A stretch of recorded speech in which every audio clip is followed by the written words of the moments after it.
तो फ्रेंड्स शुरू करते हैं आज की अपनी इस बेहतरीन वीडियो को। आज की इस वीडियो में कुछ ऐसे सेंटेंसेस देखेंगे जिनका हम अपनी डे टू डे लाइफ में बहुत ज़्यादा यूज़ करते हैं। सो फ्रेंड्स शुरू करते हैं बिना किसी देरी के। यहाँ पर इससे कह रही है कि मैंने तुम्हारी तरह बीच में हिम्मत नहीं हारी, ये ज़िंदगी में काफ़ी कामयाब हो गई। तो इससे बता रही है कि I didn't give up in the middle like you did, यानी कि इन दोनों ने एक साथ ही शुरुआत की थी अपने करियर की, लेकिन ये काफ़ी आगे चली गई, ये नहीं जा पाया क्योंकि ये बीच में हार मान ली थी इसने। तो इससे कह रही है कि I didn't give up in the middle like you did, तुम्हारी तरह मैंने बीच में हिम्मत नहीं हारी। मैं आज यहाँ हूँ क्योंकि मैंने इसके लिए कड़ी मेहनत की है। इंग्लिश में बोलेंगे I am here today because I worked hard for it. I am here today because I worked hard for it. मैं आज यहाँ हूँ क्योंकि मैंने इसके लिए कड़ी मेहनत की है। I am here today because I worked hard for it. एक वक्त था जब मेरे पास ना तो रहने के लिए घर था और ना ही खाने के लिए खाना। एट वन पॉइंट, यहाँ पर ज़िंदगी में किसके पास दौर आया था, तो बता रही कि at one point I had neither a place to stay nor food to eat. At one point I had neither, यानी एक वक्त ऐसा भी था I had neither, ना तो मेरे पास a place to stay, जगह थी रहने को, nor food to eat, नहीं खाने को खाना। तुम्हें अब एक नई शुरुआत करनी चाहिए। यहाँ पर ये समझा रही है, कह रही है कि it's time for you to make a fresh start. It's time for you to make a fresh start, यानी तुम्हें एक नई शुरुआत करनी चाहिए। लाइफ में उल्टा ऐसा होता रहता है, इसके साथ काफ़ी बुरा हुआ है, हिम्मत हार रहा है, खुदकुशी कर रहा है। तो कह रही है कि it's time for you to make a fresh start, तुम्हें अब एक नई शुरुआत करनी चाहिए। जो तुम्हारे साथ अब हुआ है मैं पहले ये सब झेल चुकी हूँ। इंग्लिश में बोलेंगे I have already faced all of this that has happen to you now. I have already faced all of this that has happen to you now, यानी जो तुम्हारे साथ अब हुआ है ना पहले ही मैं झेल चुकी हूँ ये सब चीज़। आई हैव ऑलरेडी फेस्ड, मैं पहले फेस कर चुकी हूँ, ऑल ऑफ दिस, ये सब, that has happen to you now, जो तुम्हारे साथ अब हुआ है। लेकिन मैं सब कुछ भूल कर आगे बढ़ चुकी हूँ। कह रहेगी but I have moved on. Move on कर जाना यानी जो कुछ हुआ है उसे भूल भाल के अपना ज़िंदगी में आगे बढ़ जाओ। तो बता रही कि but I have moved on, लेकिन मैं मूव ऑन कर चुकी हूँ, आगे बढ़ चुकी हूँ, फॉरगॉटिंग एवरीथिंग, सब कुछ भूल कर। मुझे फ़ोन चलाने की बहुत लत लगी हुई है। इंग्लिश में बोलेंगे I have become highly addicted to using my phone. I have become highly addicted to using my phone, यानी अपने फ़ोन को यूज़ करने की मुझे काफ़ी ज़्यादा लत लग गई है। इसमें हमारा कोई साथ नहीं देगा, हम अकेले हैं, या किसी मिशन पे जा रहे हैं। कह रही है कि we are on our own, nobody will stand by us. Nobody will stand by us का मतलब है कि हमारे साथ कोई खड़ा नहीं होगा। We are on our own, हम अपने आप ही हैं, यानी अकेले ही हैं। या ऐसे भी कह सकते हैं कि we are alone in this, हम इसमें अकेले हैं। नोबडी विल सपोर्ट अस, हमें कोई सपोर्ट नहीं करेगा। We are alone in this, nobody will support us, हम अकेले हैं, इसमें कोई हमें सपोर्ट नहीं करेगा। बेहतर होगा तुम इस सब से दूर रहो। तो यहाँ पर इन्हें सलाह दे रहा है, कह रहा है कि it would be better if you stayed out of all this. It would be better if you stayed out of all this, कह रहा है कि बेहतर होगा तुम इस सब से दूर रहो। It would be better if you stayed out of all this. मैं बहुत अच्छे से जानता हूँ यहाँ चल क्या रहा है। इस इंग्लिश में बोलेंगे I know very well what is going on here. तुम सब मुझे फंसाने की कोशिश कर रहे हो। You are all trying to set me up. You are all trying to set me up. So friends, यहाँ फंसाने के लिए हमने सेटअप का यूज़ किया है। जैसे कि यहाँ पर ही कह रहा है कि I know very well what is going on here, मैं अच्छे से जानता हूँ यहाँ चल क्या रहा है। You are all trying to set me up, तुम सब मुझे फंसाने की कोशिश कर रहे हो। तो ये इस पर ही लड़कियाँ कह रही हैं कि ये तो हम तुम्हारे अच्छे के लिए कर रहे हैं। We are doing this for your own good.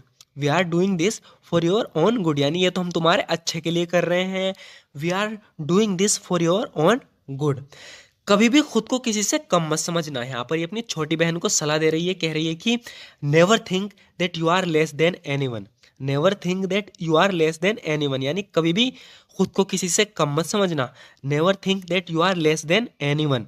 तुम जैसी हो वैसी ही ठीक हो। You are fine just the way you are. You are fine just the way you are, यानी तुम जैसी हो वैसी ठीक हो। You are fine just the way you are. Please जब वो वापस आए उसकी मुझसे बात करा देना। इसे इंग्लिश में बोलेंगे please just have him call me when he gets back. Please just have him call me when he gets back. So friends, इस सेंटेंस को हम तब यूज करेंगे जब आप ऐसी सिचुएशन आती है कि आप किसी से बात करने के लिए किसी के घर फोन मिलाते हो, लेकिन वो बंदा वहां होता नहीं, फोन कोई और उठा लेता है। तो आप उससे कहते हो कि जब वो वापस आए तो उसकी मुझसे कॉल करा देना है, उससे मेरी बात करा देना है। इसे इंग्लिश में बोलेंगे please just have him call me when he gets back. मुझे उसे कुछ बताना है। I have got something to tell him. I have got something to tell him, यानी मुझे उसे कुछ बताना है। I have got something to tell him. तो ये कह रही है चिंता मत करो, जब वो वापस आएगा मैं उससे तुम्हारी बात करा दूंगी। Don't you worry, I will have him call you when he gets back. Don't you worry, I will have him call you when he gets back, यानी चिंता मत करो, जब वो वापस आएगा मैं तुम्हारी उससे बात करा दूंगी, कॉल करा दूंगी।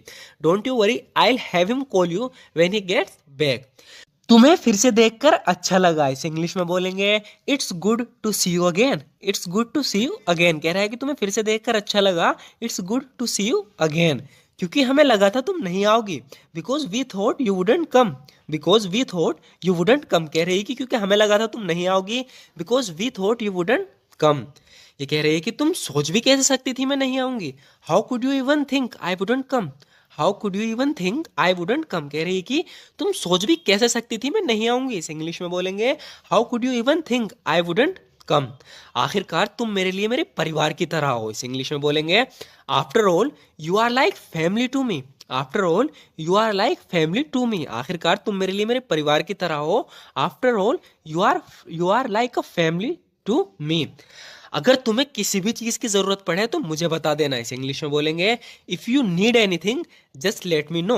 If you need anything just let me know, यानी अगर तुम्हें किसी भी चीज की जरूरत पड़े तो मुझे बता देना। If you need anything just let me know. चाहे कुछ भी हो जाए हम हमेशा तुम्हारे साथ हैं। No matter what happens we are always on your side. No matter what happens we are always on your side, तो इन्हें दिलासा दे रही है, कह रही है कि चाहे कुछ भी हो जाए हम हमेशा तुम्हारे साथ हैं। No matter what happens we are always on your side. उसकी ओर से माफी मैं मांगता हूं। तो इसकी बीवी ने किसी से गुस्से में कुछ बोल दिया तो कह रहा है कि I apologise on behalf of her. I apologise on behalf of her, यानी उसकी ओर से माफी मैं मांगता हूं। I apologise on behalf of her. वो इस समय मुश्किल वक्त से गुजर रही है। She is going through a rough time right now. She is going through a rough time right now, यानी उसकी जो मदर थी लड़की की वो मर चुकी है, इसलिए वो गुस्से में कुछ कह गई है, इसलिए कह रहा है कि वो इस समय मुश्किल वक्त से गुजर रही है। She is going through a rough time right now, कह रही है कि मैं जानती हूँ किसी को खोने पर कैसा महसूस होता है। I know how it feels to lose someone. I know how it feels to lose someone, कह रही है कि मैं जानती हूँ किसी को खोने पर कैसा महसूस होता है। I know how it feels to lose someone. तुम्हें कोई अंदाजा भी है कितने की होगी। तो यहाँ पर ये से कपड़े दिखा के कह रहा है कि तुम्हें कोई अंदाजा भी है कितने की होगी।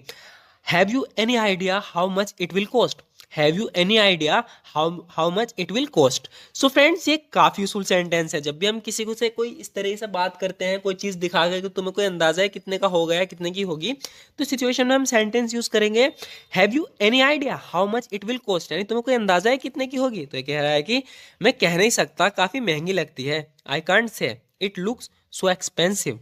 I can't say it looks so expensive. इसने काफी अच्छा जवाब दिया, कह रहा है कि मैं कह नहीं सकता, काफी महंगी लगती है। I can't say it looks so expensive.